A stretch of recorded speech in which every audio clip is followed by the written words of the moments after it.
Assalamualaikum warahmatullahi wabarakatuh. Pada hari ini, kumpulan kami akan membentangkan tajuk tentang isu semasa berkaitan etika dan perundangan guru. Terima kasih kepada pensyarah kita iaitu Encik Ramli bin Setapa kerana memberi tugas dan memberi tunjuk ajar kepada kami dalam subjek EDUP 2132 iaitu Profesionalisme Keguruan. Sebelum kumpulan kami mengupaskan isu semasa ini, sudilah saya memperkenalkan ahli kumpulan saya iaitu yang pertama saya sendiri Nur Hasilah binti Gadir, yang kedua Nurul Izzah binti Zakaria dan yang ketiga Wan Nurzawani binti Wan Adnan. Okey, baiklah, saya akan meneruskan perbincangan kumpulan kami. Profesi keguruan atau bekerja sebagai seorang guru adalah antara beberapa jenis pekerjaan yang penting dalam proses membangunkan manusia, masyarakat dan juga negara. Profesi ini merupakan profesi utama di dalam proses penyerapan ilmu pengetahuan kepada masyarakat. Oleh itu, profesi keguruan mempunyai kod etika yang perlu kita patuhi oleh seorang guru bagi memastikan semua tugas dan tanggungjawab yang diamanahkan dapat dilaksanakan dengan baik. Tetapi, terdapat beberapa isu semasa berkaitan dengan etika dan perundangan setengah guru. Sebelum kita teruskan tentang isu semasa yang kumpulan kami akan bentangkan, kita lihat dulu definisi ataupun maksud tentang etika, undang-undang, perundangan dan juga etika profesional. Yang pertama, kita pergi kepada maksud etika. Perkataan etika berasal daripada perkataan bahasa Inggeris iaitu etik. Perkataan etik pula daripada bahasa Greek iaitu ethos. Ethos membawa maksud sikap atau adat yang menentukan tingkah laku sesuatu golongan. Menurut Kamus Dewan Bahasa dan Pustaka, etika bermaksud satu sistem dasar akhlak, adat atau tingkah laku atau kesusilaan. Menurut Wong, Noriati A. Rashid dan Bond 2018, etika ialah peraturan, perilaku dan adat kebiasaan manusia dalam pergaulan antara satu sama lain dan aturan ini menegaskan perkara yang benar ataupun yang salah. Seterusnya, kita lihat pada maksud undang-undang. Undang-undang ialah satu peraturan yang ditentukan oleh sesebuah organisasi. Kaki tangan yang melanggar undang-undang akan dikenakan denda yang setimpal. Perbuatan yang melanggar etika akan menimbulkan rasa serba salah. Maksud perundangan pula, perundangan atau undang-undang bertulis ialah undang-undang yang telah digubal oleh badan penggubal yang lain. Antara dokumen pendidikan undang-undang di Malaysia ialah Perlembagaan Persekutuan, Surat Perkeliling Ikhtisas, Ordinan Pelajaran, Akta Pendidikan 1969 dan sebagainya. Maksud etika profesional pula ialah salah satu alat kawalan sosial yang digunakan sebagai salah satu panduan dalam mendisiplinkan diri ke arah yang lebih beretika. Semua garis panduan yang bertujuan meningkatkan tahap kualiti, penekanan terhadap semua aspek yang berkaitan dengan peraturan dan peradaban, peranan nilai serta tingkah laku profesion dalam masyarakat. Okey, seterusnya kita lihat kepada Peraturan Pegawai Awam iaitu Kelakuan dan Tata Tertib 1993 diperuntukkan di bawah Peraturan 4 Bab D Perintah Am. Kita lihat Peraturan 4 kurungan 1 perlu sentiasa memberikan kesetiaan kepada YDPA, negara dan kerajaan bermaksud perlu sentiasa memelihara, mempertahankan kedaulatan dan juga maruah pada negara. Contoh kesalahannya ialah bersubahat dengan musuh negara, membocorkan rahsia negara, memperkecilkan dasar serta tindakan kerajaan dan juga berlakon dalam filem yang memburukkan nama negara. Okey, seterusnya yang kedua ialah Peraturan 4/2. Dalam peraturan ini ada 7 perkara iaitu tidak boleh membelakangkan tugasnya demi kepentingan peribadi. Yang kedua, tidak boleh berkelakuan yang memungkinkan kepentingan peribadinya bercanggah dengan kepentingan awam. Dan yang ketiga, perlu menjaga nama baik profesion. Yang keempat ialah perlu cekap atau sentiasa berusaha. Okey, seterusnya yang kelima, mesti jujur dan amanah. Yang keenam, tidak boleh menggunakan pengaruh atau memberi tekanan dalam menyokong atau memajukan sebarang tuntutan. Dan yang terakhir, mestilah melaksanakan apa yang diperintahkan serta perlu tekun terhadap tugas. Okey, seterusnya kita saksikan video yang saya paparkan ini. Seorang murid tahun 5 Sekolah Rendah Kebangsaan Kubang Ikan Cendring, Kuala Terengganu pengsan selepas dikatakan disepak di bahagian mukanya oleh seorang guru sekolah berkenaan. Kejadian berlaku tengah hari Rabu dan didakwa berpunca daripada ejekan seorang kawan yang kemudiannya mengundang campur tangan guru terbabit. Sebelum kejadian, mangsa Wan Lukman Al-Hakim Wan Omar dikatakan diejek. Marah dengan ejekan yang dilemparkan secara berterusan, dia kemudiannya membaling kotak pensel sekaligus menyebabkan guru pendidikan dan muzik meluru ke arahnya. Kita buat layang tu, lepas tu dia sebut sekali lagi Omar. Lepas tu pun kita rasa marah kita ambil kotak kalang dia tu, zip dah tutup. Lepas kat dia tu kena tipih. Kena tipih alik muka belah kanan dia tu. Jatuh tu begal lah alat-alat tu. Dok kena kat cikgu tu macam golek-golek lah barang-barang tu pergi kat dia. Dia bangun tu, dia nepik. Wow, sekali tu. Lepas tu dia mari tu, dia sepak. Dia sepak jatuh letang tu, dia ingat. Dia besang. Dan kawan-kawan kita, hok kata kita kena bijak kepala. Mangsa yang dirawat di Hospital Sultanah Nur Zahirah dibenarkan pulang pada Khamis. Sementara itu, bapa mangsa Wan Omar Wan Muhammad yang kesal dengan kejadian itu berharap ia diberikan perhatian serius pihak polis dan Jabatan Pendidikan Negeri Terengganu. Jadi, pihak saya, kalau pihak ibu bapa lain pun tak wajarlah buat. Kalau dia salah pun tidak sampai sepak kepala, jijak kepala ni tak boleh lah. Sementara itu, Pengarah Pelajaran Negeri Terengganu Zakaria Hussein ketika dihubungi mengesahkan pihaknya menerima laporan mengenainya dan memberi jaminan siasatan akan dijalankan dengan telus. Guru berkenaan juga katanya bakal dikenakan tindakan tata tertib jika didapati bersalah. Daripada video yang kita lihat tadi, adakah penderaan ini satu isu? Bolehkah penderaan ini berkait dengan isu profesion keguruan? Seperti yang kita tahu, penderaan boleh berlaku terhadap kanak-kanak, orang dewasa dan juga masyarakat umum. Jadinya di sini, kami akan kupas tentang isu penderaan kanak-kanak. Apa itu penderaan kanak-kanak? Penderaan kanak-kanak boleh didefinisikan sebagai satu pencabulan atau pelanggaran yang serius terhadap hak kanak-kanak untuk berkembang dalam keadaan sihat dan bermaruah di samping menyebabkan risiko dalam kelangsungan hidup mereka terjejas. Kumpulan kami mendalami lagi tentang isu penderaan, kita tengok pula kepada jenis-jenis penderaan.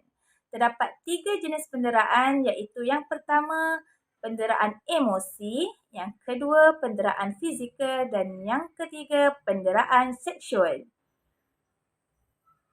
Seterusnya, kita dengarkan perkongsian dan pandangan daripada wakil cikgu dari sekolah dengan soalan-soalan yang diberikan.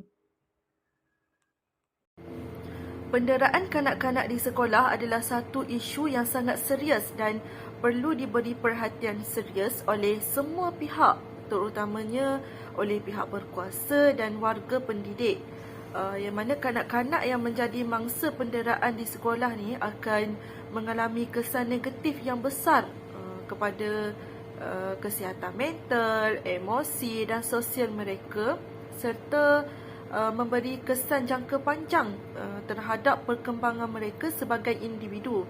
Jadi pada pandangan saya lah, sekolah ni sepatutnya menjadi tempat yang selamat dan berdaya saing untuk semua pelajar tanpa mengira latar belakang pelajar, jenis kelamin atau kebolehan pelajar itu tersendiri. Dan pihak sekolah seharusnya bekerja keras untuk memastikan bahawa semua murid dilindungi daripada penderaan dan sekiranya penderaan berlaku, tindakan perlu diambil dengan kadar segera.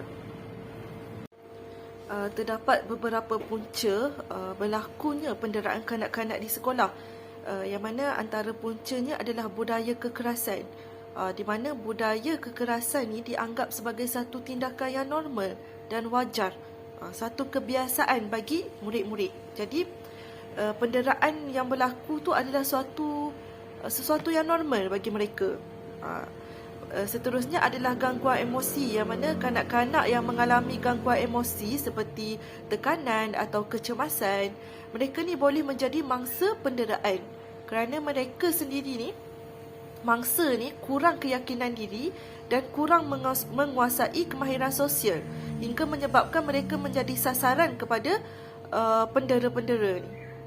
Dan seterusnya adalah kurangnya pengawasan dan pemantauan dari pihak sekolah tersendiri, terutamanya semasa waktu rehat atau masa keluar kelas, hingga menyebabkan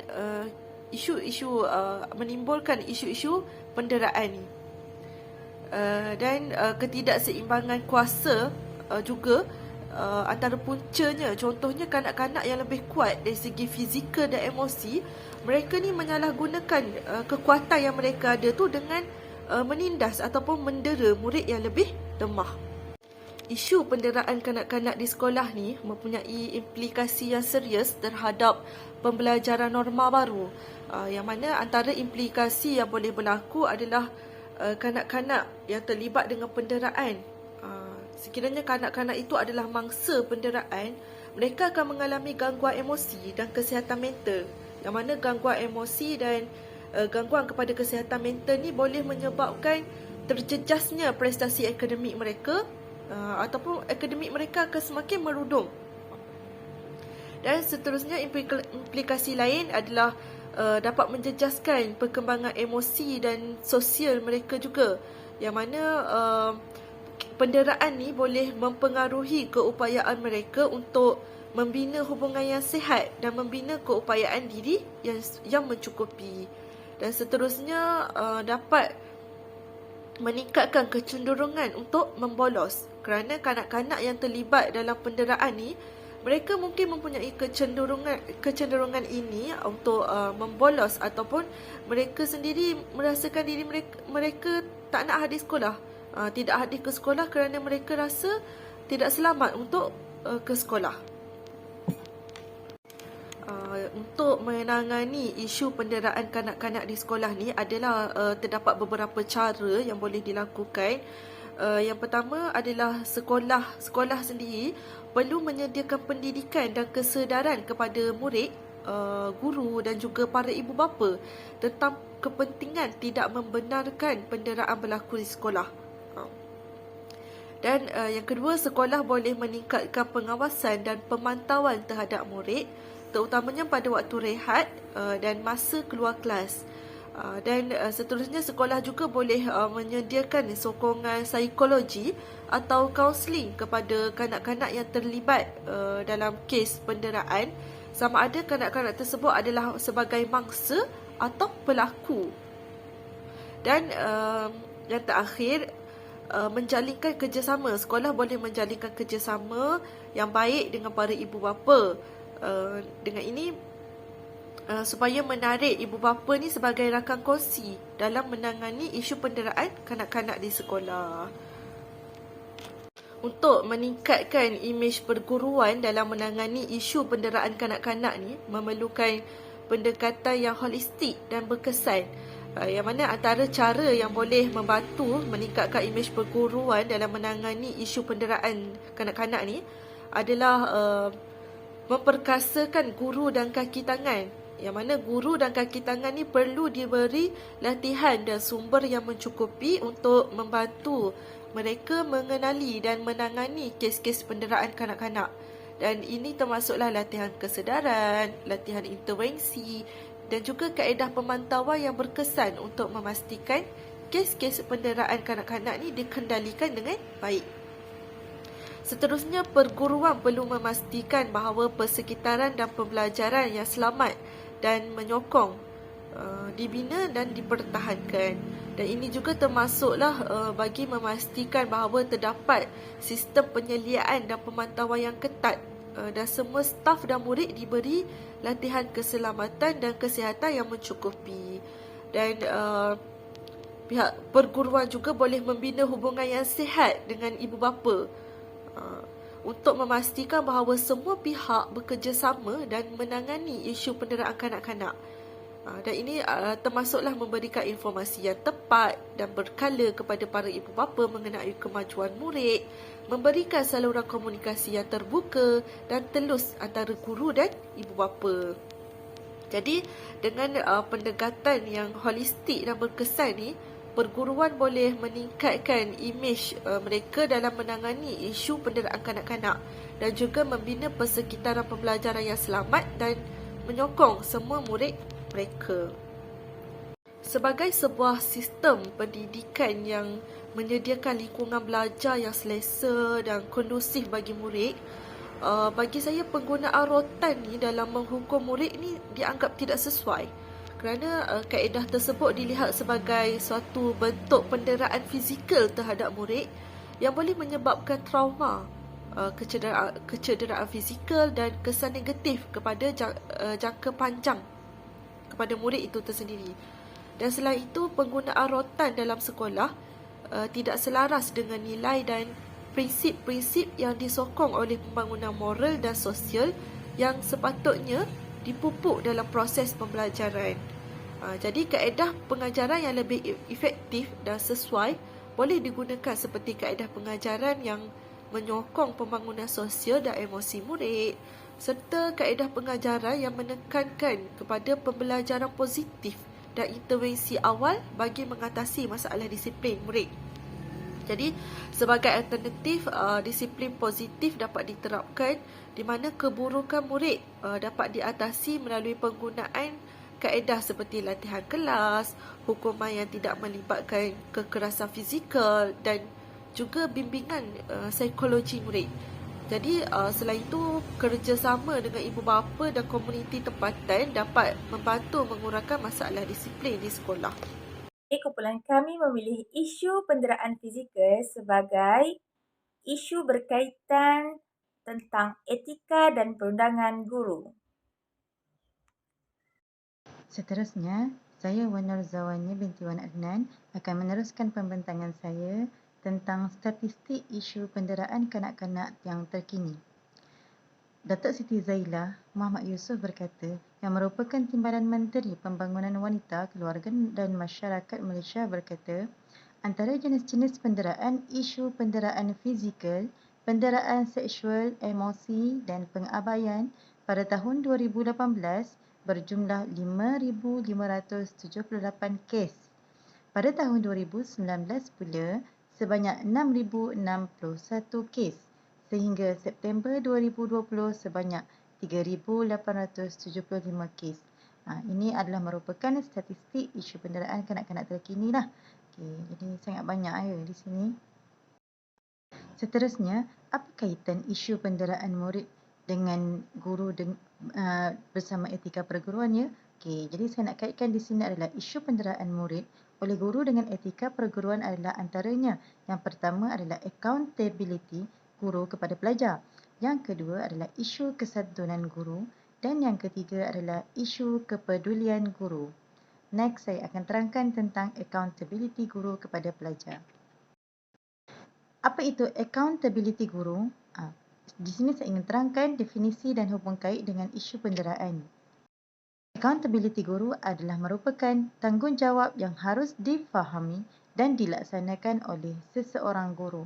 Ini bermakna di sini kita sebagai seorang guru perlu memahami dan melaksanakan apa tugas kita sebagai seorang guru serta amanahlah dalam melaksanakan tugas tersebut.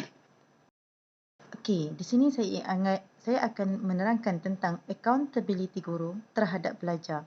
Yang pertama, guru perlulah lebih mengutamakan kebajikan dan keselamatan pelajar daripada hal-hal lain. Jadi, guru ni kena utamakan utamakan keselamatan pelajar, hal-hal pelajar lebih daripada urusan kita sendiri.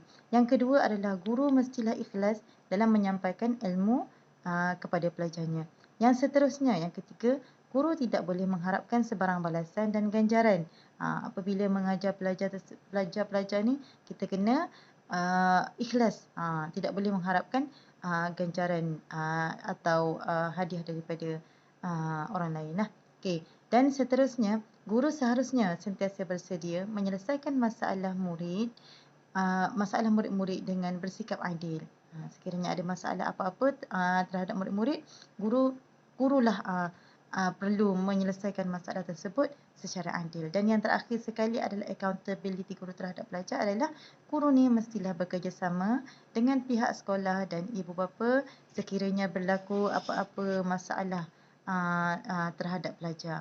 Jadi guru tak bolehlah berasa stres untuk menyelesaikan masalah sendirilah. Okey. Terusnya saya akan terangkan tentang kesantunan guru. Apakah yang dimaksudkan dengan kesantunan guru? Kesantunan itu bukanlah sesuatu yang dipelajari, tetapi merupakan nilai yang perlu ada dalam diri seorang guru sebagai model kepada murid. Kita sebagai seorang guru adalah role model dan orang yang menjadi contoh kepada murid untuk murid meniru perbuatan.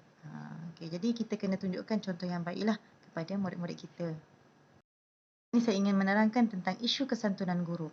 Menurut Mok Song Sang pada tahun 2010, kesantunan merupakan aturan perilaku yang ditetapkan dan disepakati bersama oleh suatu kelompok masyarakat tertentu sehingga kesantunan tersebut menjadi prasyarat yang disepakati oleh perilaku sosial.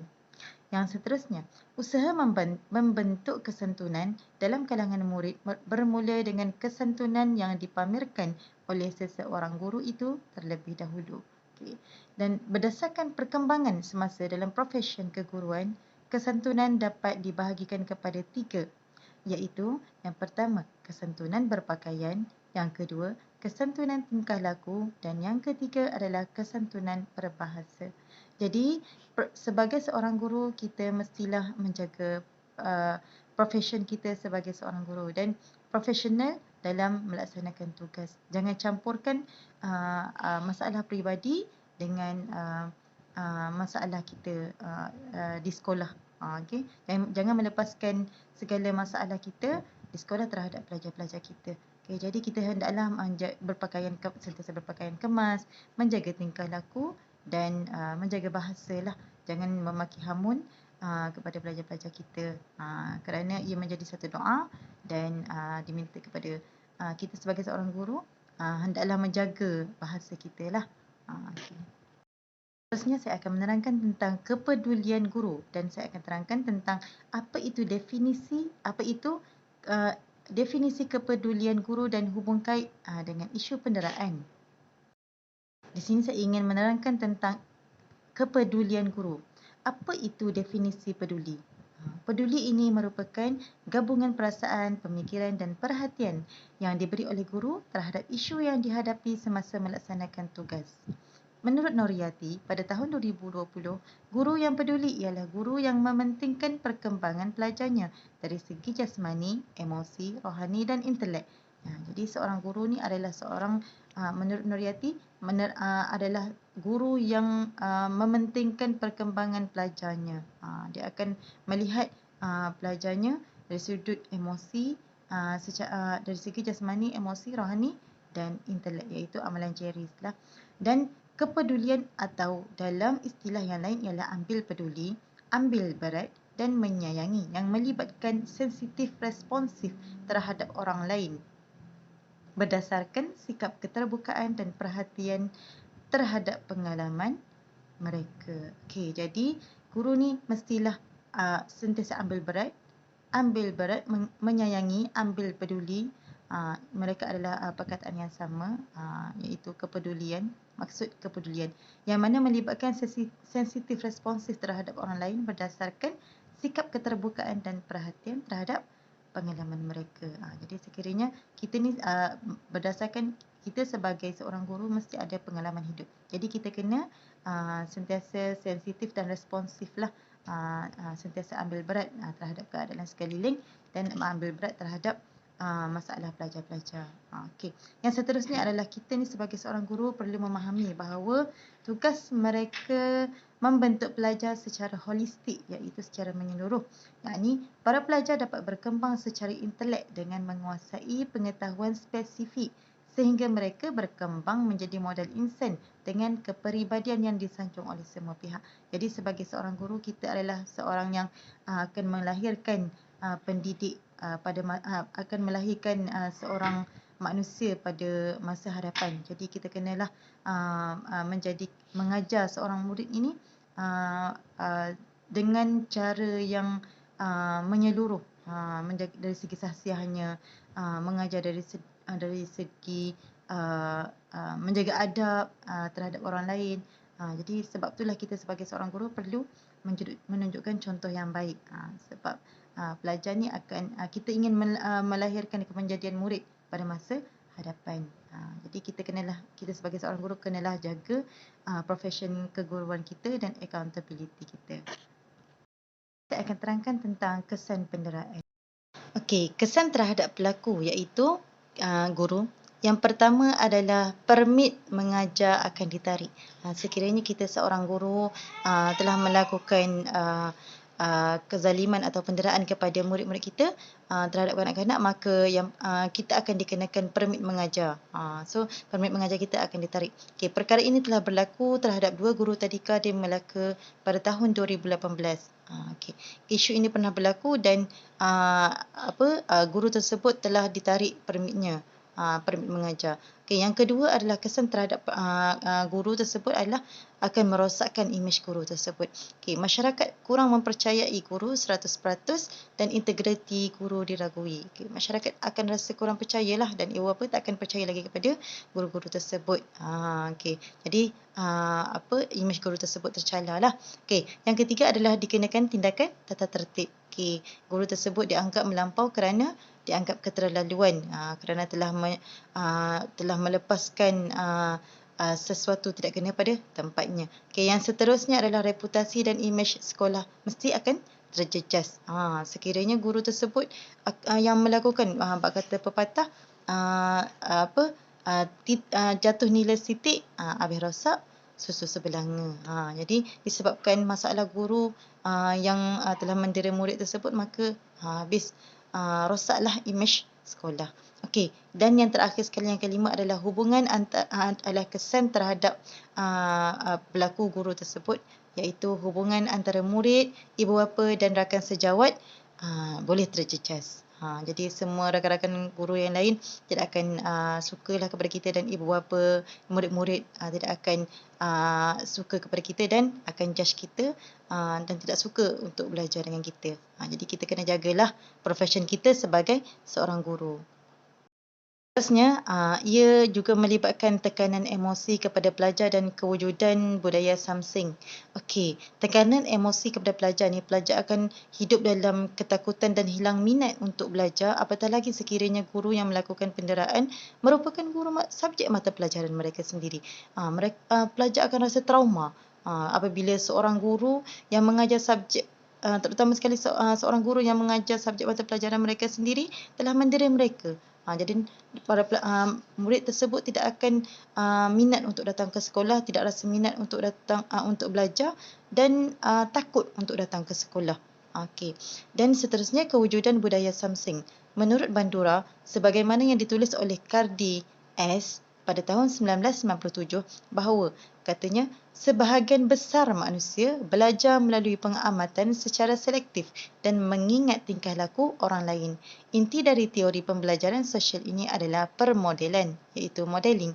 Dan permodelan ini merupakan salah satu langkah paling penting dalam pembelajaran terpadu. Jadi murid-murid akan ambil ianya sebab murid-murid akan rasa trauma apabila guru tersebut melakukan penderaan kepada mereka dan benda ni akan murid-murid akan ingat sampai bila-bila dan akan menyebabkan akan merosakkan kehidupan pelajar tersebut pada masa akan datang lah. Okay. Seterusnya, saya akan menerangkan tentang faktor yang mempengaruhi isu penderaan kanak-kanak ni lah. Okey, yang pertama adalah kelonggaran dari segi penguatkuasaan. Okey, berlakunya kelonggaran penguatkuasaan terhadap pelaku, pihak sekolah perlu memantau pergerakan guru masing-masing. Okey, sekarang berlakunya isu penderaan ni adalah kerana longgar sangat penguatkuasaan terhadap guru. Jadi guru ni rasa macam okey, saya boleh melaksanakan penderaan. Saya akan mendenda pelajar tersebut sekiranya pelajar tersebut telah melakukan kesalahan. Jadi inilah yang berlaku kepada guru-guru yang menghadapi masalah. Mungkin mereka telah bawa masalah mereka daripada rumah dan telah melepaskan kepada pelajar-pelajar mereka. Okey. Jadi kita sebagai pihak sekolah perlulah sentiasa memantau pergerakan guru mereka masing-masing. Dan seterusnya, faktor yang mempengaruhi lagi isu penderaan ni adalah penderaan kanak-kanak ialah yang kedua, pengurusan emosi yang tidak stabil. Menurut Yip Wing Hong, pada tahun 2010, seseorang akan melakukan apa sahaja apabila emosinya tidak dapat dikawal. Seperti yang saya bagi tahu tadilah, seorang guru tu tidak akan dapat mengawal emosinya sekiranya mereka berada dalam keadaan depression, stres kan. Jadi mereka akan melepaskan mereka punya stres tu kepada pelajar-pelajar mereka. Okey, yang seterusnya dan yang ketiga dan yang terakhir sekali adalah kita sebagai seorang guru yang melakukan isu tersebut, yang melakukan isu penderaan ni, melakukan penderaan ke kanak-kanak ni, mereka tiada kesedaran agama. Jadi mereka ni tidak mengikut tuntutan agama yang menyaran supaya menyantuni kanak-kanak dan wanita. Seorang guru yang sentiasa melakukan penderaan kanak-kanak ni, yang terdetik untuk melakukan penderaan kanak-kanak ni atau terhadap murid mereka adalah mereka yang tidak ada kesedaran untuk menyayangi murid-murid. Jadi di sini kita sebagai seorang guru perlulah sabar dan profesional dalam bekerja. Sabar dalam mendidik anak-anak. Sekiranya murid-murid buat salah, kita kena memberi peluang kepada mereka supaya mereka kita perlu sentiasa nasihatlah, beri peluang kepada mereka dan nasihat kepada mereka supaya mereka tidak mengulangi lagi kesilapan mereka. Bukanlah dengan cara bertindak melulu dan menghukum murid-murid tersebut serta berlakulah isu penderaan. Jadi kita sebagai seorang guru mestilah profesional dalam bekerja dan amanah serta ikhlas dalam bekerja. Itu sahaja. Sekarang, mari kita lihat berkaitan isu penderaan dengan etika perguruan. Kod profesional guru adalah seperti berikut. Yang pertama adalah tanggungjawab terhadap pelajar. Guru perlu lebih mengutamakan kebajikan dan keselamatan pelajar daripada hal-hal lain. Yang kedua, tanggungjawab terhadap ibu bapa.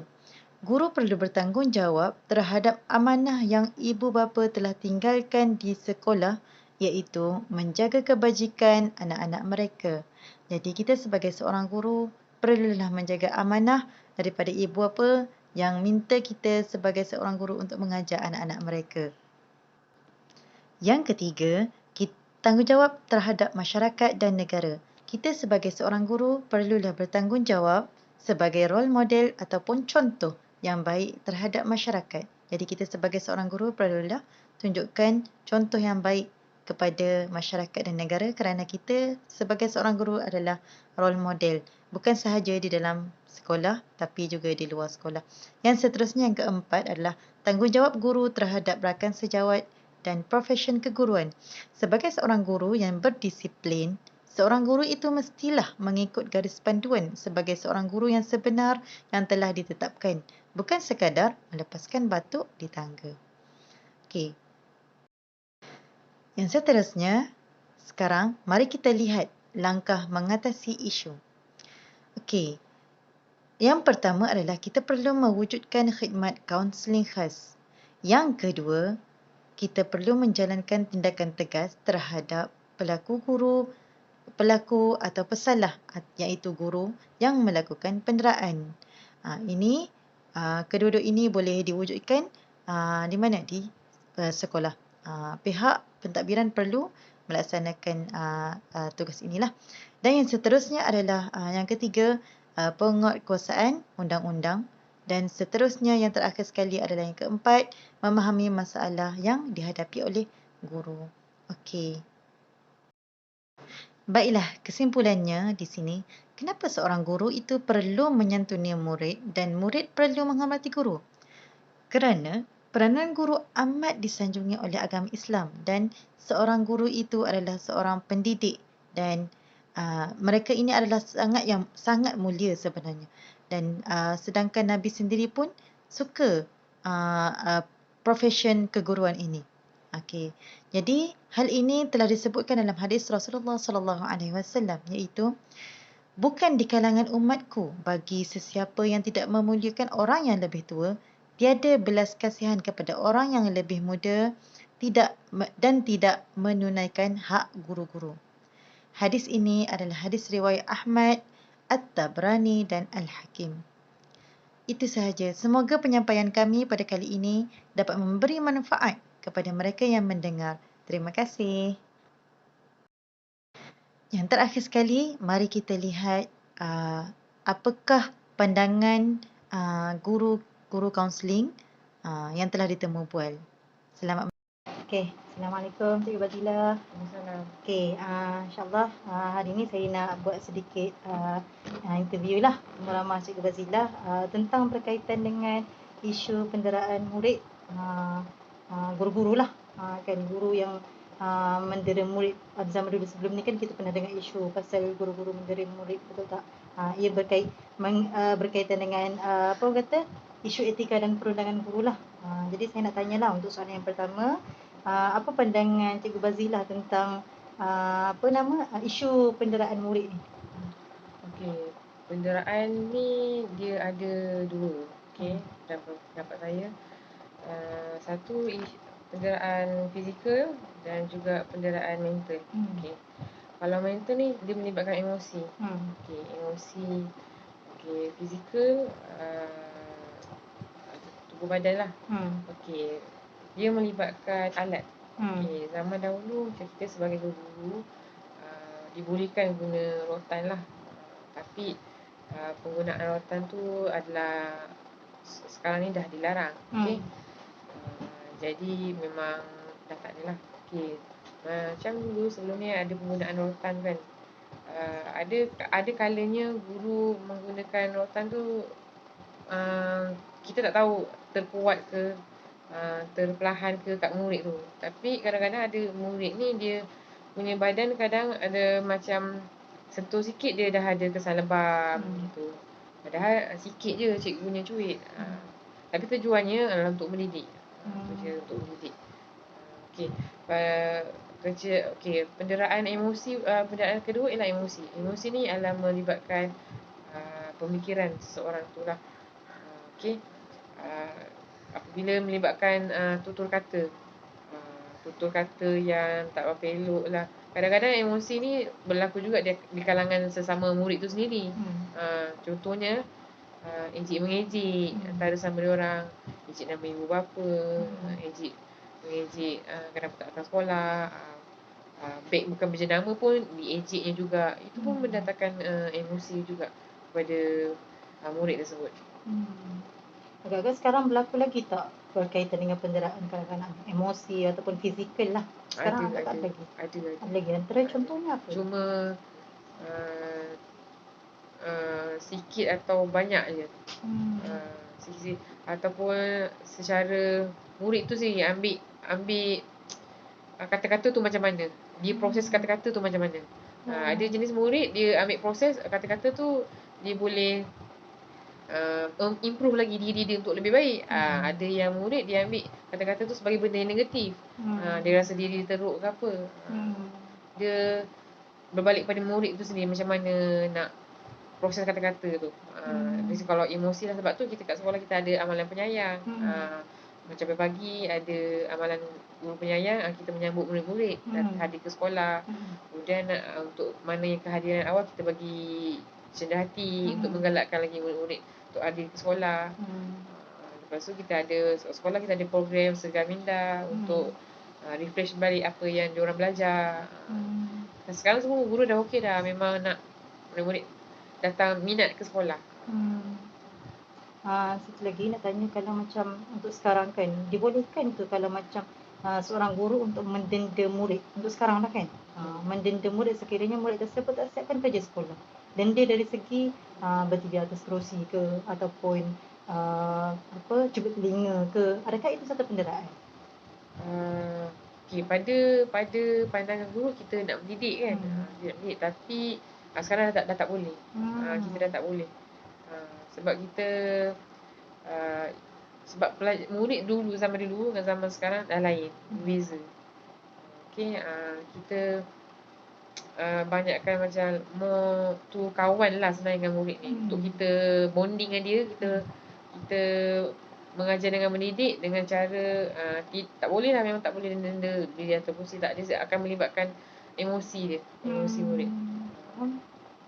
Ada tindakan daripada mak ayah tak kalau sekiranya guru-guru buat perkara-perkara macam ni? Mungkin ada juga parents yang tak kisah nak buat apalah kat anak ke apa kan. Selagi tak ada teruk sangat ke apa. Tapi ada juga parents yang sensitif, yang tak boleh sentuh anak dia kan. Itu juga yang kita kena ambil kira. Sebab parents ni terdiri daripada pelbagai latar belakang pendidikan, latar belakang keluarga kan. Jadi tugas kita ialah mengajar, mendidik, dan kita mengharapkan murid ni dapat jadi kemenjadian murid lah. Supaya dia jadi orang yang berguna dengan ilmu-ilmu yang guru-guru beri kat sekolah. Okay. Untuk soalan yang seterusnya, apa punca berlakunya isu penderaan ni? Dan mungkin Cikgu Bazila boleh bagi tahu tentang cara penyelesaian ni, macam mana kita nak settle untuk guru yang suka mendera murid. Mungkin dia stres dari segi emosi, tak boleh nak balance, nak imbangkan di antara masalah keluarga dengan, lepas tu dia pergi bawa ke sekolah. Jadi kat situ macam mana isu dia tu? Okay, sepatutnya sebagai seorang guru dia mesti berintegriti lah. Sebelum hadir ke sekolah mesti selesaikanlah dulu apa-apa permasalahan peribadi. Kadang-kadang ni ada guru masalah kekeluargaan, kewangan juga. Ada juga guru yang mengalami masalah jarak jauh kan. Jadi sepatutnya tak bolehlah dibawa ke sekolah. Di sekolah kita menjadi seorang pendidik. Kena ingat balik apa tanggungjawab yang kita dah sign, dah terima masa mula-mula jadi seorang pendidik dulu. Jadi itu kita kena ingatlah integriti. Ini sebab tanggungjawab kita, integriti kita sebagai seorang guru, menjadi seorang guru yang berintegriti lah dengan amanah. Sebab guru kan mendidik murid kan, mendidik murid supaya jangan campur adukkan lah masalah keluarga, peribadi dengan sekolah. Jadi selesaikan dulu. Okay? So itu cara penyelesaian lah. Okey. Untuk soalan yang seterusnya adalah boleh Cikgu Fazila beritahu tentang implikasi ke arah membudayakan pembelajaran secara non-baharu ni sekarang kan. Lagi-lagi sekarang sebelum ni pasal PKP kan, Betul. kuarantin, murid-murid kuarantin, lepas tu bila tiba-tiba datang ke sekolah, Okey. tiba-tiba dia macam dah lost. Okey, implikasinya ialah masa zaman kita PKP dulu sebelum COVID, kita tak guna pun platform seperti Google Classroom.